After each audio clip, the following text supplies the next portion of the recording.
दोस्तों, बहुत समय पहले की बात है। किसी नगरी में एक युवक रहा करता था। वह युवक बहुत ही शर्मीला था। वह इतना शर्मीला था कि जब भी उसके सामने कोई नया व्यक्ति आ खड़ा होता तो वह उसे बात तक नहीं करता था। यहां तक कि जिन्हें वह जानता था, पहचानना था, उनसे भी बात करने में उसे बहुत शर्माया करता था। वह उनसे भी ठीक से बात नहीं कर पाता था और अपनी इस समस्या के कारण वह खुद ही बहुत परेशान रहता था, क्योंकि वह अपने जीवन में कुछ कर ही नहीं पा रहा था। धीरे धीरे समय बीतता गया और समय बीतने के साथ साथ उस युवक की शर्म आने की आदत भी बढ़ती चली गई, जिसके कारण वह अत्यधिक निराश रहने लगा, परेशान रहने लगा, चिंतित रहने लगा। उसे यह समझ नहीं आ रहा था कि वह अपनी इस समस्या से किस तरह से छुटकारा पाए। उसके घर वाले भी अब उसकी इस समस्या को लेकर बहुत चिंतित रहने लगे थे। वे सोचते थे, इसका क्या होगा, ये अपने जीवन में कुछ कर पाएगा भी या नहीं।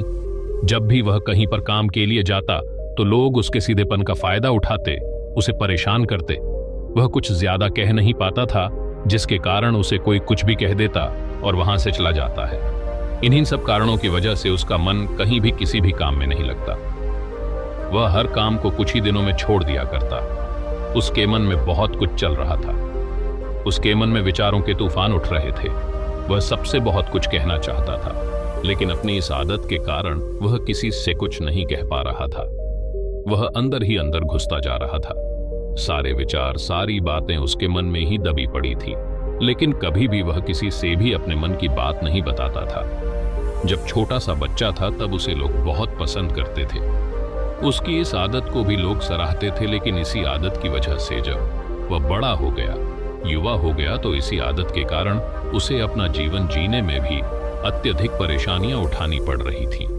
और वह युवक भी अपनी इस गलती के कारण बहुत परेशान रहता।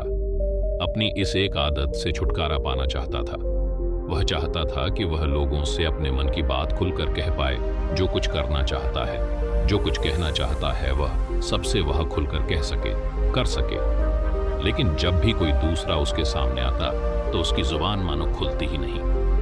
यहां तक कि वह अपने माता पिता के सामने भी ठीक से बात नहीं कर पाता था। केवल उसके कुछ मित्र थे जिनसे वह अपने मन की बात कर पाता था। जब भी वह किसी बात का जवाब देता तो लोग उसकी हंसी उड़ाते थे।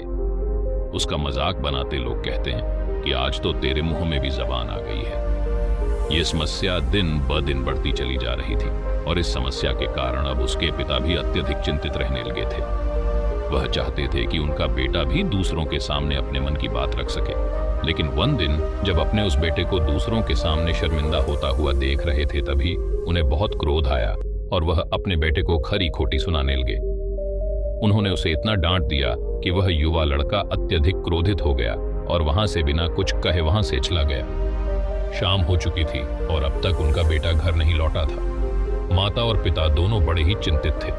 वे अपने बेटे को वापस घर पर देखना चाहते थे, लेकिन युवा लड़का तो भागते भागते पहाड़ की चोटी पर जा पहुंचा था।